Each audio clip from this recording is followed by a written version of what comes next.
근데 크래리티 법안 관련돼서도 좀 소식이 들려오는 부분들, 그래서 CNS 같은 경우에도 연결할 수 있는 연결고리들은 좀 있기 때문에 워낙 다 고점 대비 많이 빠졌고 비슷한 지금 양상을 보여주고는 있어요. 근데 추세 자체로는 LG 전자가 가장 좀 잘 버텨주고 있다. 매주 화요일 저녁 8시에 진행되는 무료 특강 아래의 고정 댓글에서 신청해주세요. LG전자가 고점 대비 60% 하락한 이유는 무엇입니까? 일단 LG전자 같은 경우에는 실적이 좋았습니다. 그리고 가전 쪽에서는 여전히 LG에 대한 그런 브랜드 파워 이런 것들은 확인할 수 있는 실적이긴 했는데 LG전자가 실적은 좋은 거는 알겠지만 시장에서는 근데 AI라는 이 키워드 LG전자가 할 수 있는 그런 역할적인 부분들, 그러니까 시장은 결국 각각의 역할이 기업마다 있기는 하지만 여기서 지금 전 세계가 주목하고 있는 AI 시장에서의 얼만큼의 경쟁력과 기술력과 고객사와 이런 부분들을 잘 갖고 있는지를 촘촘하게 따지고 그게 결국에는 주가의 굉장히 상승 동력으로 되는 경우가 많다라고 보고 있습니다. 현대차도 좀 비슷하게 생각을 하고 있는데 결국 LG전자가 기대감은 있어요. 지금 엔비디아와의 협력 그리고 엔비디아 CDU에 대한 인증 이게 이제 냉각 수분 배장치라고 해서 냉각 솔루션 관련된 부분인데 이걸 관련돼서 테스트용 제품을 개발했다. 근데 결국에는 언제 그럼 테스트만 하는 게 아니라 언제 이걸로 통해서 수익을 낼 거냐. 그리고 엔비디아와 로봇이라던가 AI 관련된 협력에 대한 이야기는 많이 하긴 했지만 이게 과연 청사진만 그리는 게 아니라 현실화돼서 실적으로 찍히고 이런 구간이 과연 언제 도래될 것인가 이런 부분들이 계속적으로 주가의 탄력도를 좀 낮추는 그런 요인으로 작용이 되고 있다라고 보는데 젠슨항이 왔을 때 주가가 6월 2일 기준으로 46만 7,500원까지 찍어줬죠. 근데 이게 당장은 저는 좀 힘들 거라고는 봐요. 솔직히 말씀드리면 당장에 이 수준까지 주가가 확 돌릴 수 있다라고는 어렵다고 보고 이때는 빅 이벤트가 있었고 진짜 이 가격을 다시 회귀하려면 엔비디아와의 어떤 기대감 이게 아니라 정말 기대감을 넘어서서 이걸로 엄청난 돈을 벌어들이는 모습을 보여줘야 될 것 같다라고 생각을 하고 있기 때문에 지금의 주가는 6월 2일 기준으로 보면 너무 과도하게 빠졌다라고 느껴질 수는 있겠지만 그때의 가격으로는 바로 다시 가긴 어렵다. 다만 AI라는 그 모멘텀에 대한 스토리의 이야기가 추가적으로 나올 가능성이 아예 없는 건 아니니까 그걸 기다려보자라고 말씀을 드릴 수 있을 것 같습니다. LG전자는 실적 성장 구간에 들어섰을까요?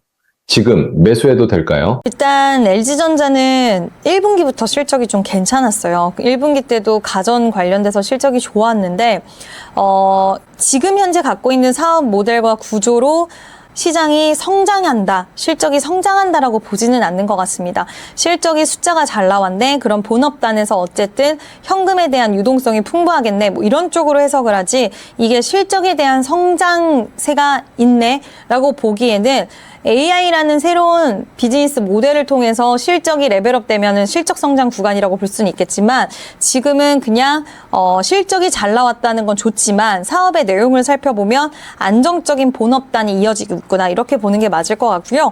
매수하기 괜찮은 구간이라고 여쭤보셨는데 매수 보유하신 분들은 보유 구간이 맞고요. 매수를 고민하시는 분들은 그래도 추세가 좀 돌아가는 모습 차라리 20만 원에 대한 돌파 흐름이 나오거나 적어도 하락세가 좀 멈추는 18에서 19만 원대까지는 다시 회귀가 되는 모습이 확실하게 나와줘야 되고 전제는 수급과 시장이 받쳐준다라는 부분들을 좀 전제 조건으로 또 실적은 괜찮기 때문에 전제 조건으로 그 두 가지가 같이 받쳐주는지를 좀 보셔야 될 것 같습니다.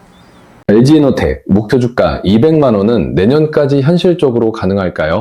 LG이노텍도 정말 많이 빠졌는데요. 일단 LG이노텍도 추세적인 하락은 좀 멈췄다라고는 보지만 삼성전기가 다시 한번 좀 살아나 줘야 되고 여기에 그룹사 차원으로 LG도 잘 생각을 해보면 LG전자 그리고 LG이노텍, LG디스플레이, LGCNS 이렇게 해서 각자의 역할과 롤을 결국 피지컬 AI라던가 그리고 AI 시장에 접목을 했을 땐 각자의 역할과 매력이 있다라는 부분들이 또 LG이노텍의 주가를 추가적으로 부양을 시켰는데 그런 스토리에 대한 이야기가 또 추가 나오거나 아니면 삼성전기의 주가가 굉장히 자리를 잡아주거나 LG 이노텍이 FCBJ라는 사업 모델이 있기는 하지만 아직까지 매출 비중이 좀 적은 건 사실입니다. 그와 관련돼서 이번에 실적이 나왔을 때 좀 성장하는 모습이 보여지는지, 그리고 여러 가지 우리가 좀 기대할 수 있는 어떤 로드맵을 제시를 해주는지, 이런 것들이 나와줘야지 주가의 추세 자체가 좀 바뀔 수 있다라고 볼 수가 있을 것 같고요. 앞서서 나왔던 그 목표 주가에 대한 부분들은 200만 원이면 지금 가야 될 길이 너무 먼데 아직은 200만 원을 바라보고 갈 구간은 아니라고 봅니다. 그거는 앞서서 말씀드렸던 여러 가지 시장이 원하는 조건들을 부합을 했을 때 그 가격대에 건강하게 갈 수 있는 거기 때문에 지금 구간에서는 보유하신 분들은 보유 관점 보시면서 실적도 확인해 보시고 여러 가지 확인해 보자라고 생각을 해주시면 좋을 것 같고요. 그치만 이제 그 신규 접근은 지금은 좀 너무 이르다. 저는 개인적으로는 그렇게 봅니다. LG그룹주들 중 가장 집중해서 봐야 하는 종목이 있다면 무엇인가요? 사실 LG CNS가 비즈니스나 사업 모델로 봤을 때는 가장 매력적으로 보이기는 하는데 추세적으로 봤을 때는 LG전자가 가장 반등이 나온다고 하더라도 가장 세게 반등은 나와줄 수 있는 그런 기술적인 위치와 뭐 냉방 관련돼서 냉방 솔루션 관련돼서 냉각 솔루션에 대한 뭐 엔비디아 모멘텀이라던가 이런 부분들도 밀어봤을 때는 LG전자가 먼저 치고 나갈 가능성은 좀 있다라고 보고 있습니다. 근데 크래리티 법안 관련돼서도 좀 소식이 들려오는 부분들, 그래서 CNS 같은 경우에도 연결할 수 있는 연결고리들은 좀 있기 때문에 워낙 다 고점 대비 많이 빠졌고 비슷한 지금 양상을 보여주고는 있어요. 근데 추세 자체로는 LG 전자가 가장 좀 잘 버텨주고 있다. 그래서 LG전자를 말씀드리도록 하겠습니다. AI 시대 전력 부족에서 가장 주목할 업종이나 종목은 무엇입니까? 일단 전력이라는 키워드 안에서는 뭐 여러분들 이미 다 알고 계실 것 같기는 해요.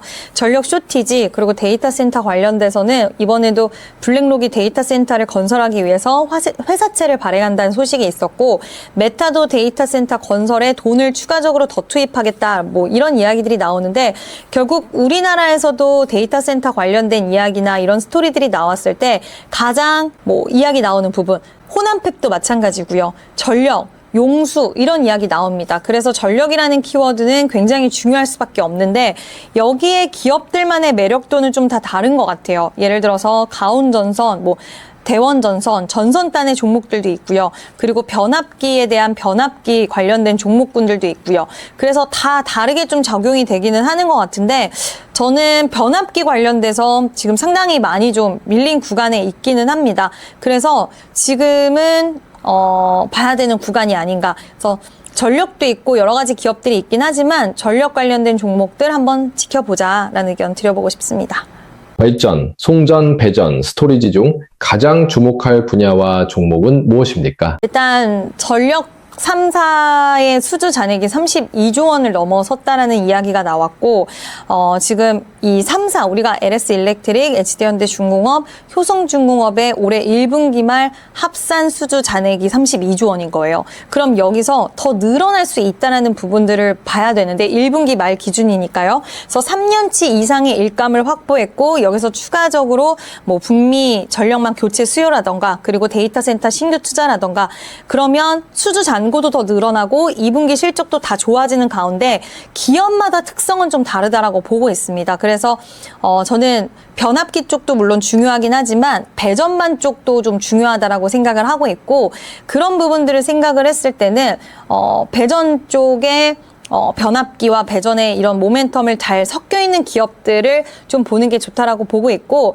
배전반 같은 경우에는 지금 최근에 글로벌 빅테크 기업들, 그러니까 글로벌 기업, 대기업과의 또 이런 수주 소식이 또 나오기도 했던 만큼 저는 뉴스에서도 나오긴 하더라고요. 이제는 변압기에서 배전 솔루션도 쇼티지가 나올 정도로 수주가 앞으로 굉장히 강하게 이어질 것이다라는 이야기 나왔기 때문에 그쪽으로 키워드를 한번 잡아보도록 하겠습니다. LS 일렉트릭은 북미 전력 쇼티지 속 고점 회복이 가능할까요? 방금 앞서서 말씀드렸던 부분에서 LS 일렉트릭에 뭔가 힌트가 있지 않았을까 생각이 드는데 배전반 그리고 변압기, 마이크로 그리드를 결합한 배전 솔루션에 굉장히 강점이 있는 기업입니다. 이게 배전 같은 경우에는 이제 AI 데이터 센터가 늘어나면 늘어날수록 송전망뿐만 아니라 데이터 센터 내부에서 이제 전력을 분배하는 배전에 관련된 솔루션도 굉장히 중요도가 올라가는데 이 부분에 있어서 지금 계약들이 나오고 있다. 블룸에너지 관련돼서 지금 3천억 원 넘는 규모의 배전 솔루션 공급 계약 이슈가 또 나왔던 기업이기도 합니다. 그래서 변압기, 여기에 배전반, 주요 솔루션을 다 공급할 수 있다라는 이 부분들을 생각을 했을 때는 저는 좀 긍정적으로 보고 있고요. 최근에 주가 흐름을 보면은 저점을 좀 내리고 있고 고점을 내리고 있고 이거는 비단 LS 일렉트릭만의 일은 아닌 것 같습니다. 근데 하방 경직성은 좀 나왔다라고 보고 있어요. 17만 원의 가격 라인에서 더 이상의 추가 하방 압력을 받아가기보다는 여기서 횡보 또는 살짝의 주가 변동성이 나오다가 실적을 기점으로 해서 다시 한번 좀 상방으로 힘을 내줄 가능성이 있지 않을까. 전 세계에서도 데이터 센터 투자는 지속되고 있고 다른 변압기 기업들보다 성장 쪽에서는 더 좀 눈에 띄는 성과를 보여주고 있는 기업이긴 해서 저는 지금 구간 매력적이지 않을까라고 보고 있습니다.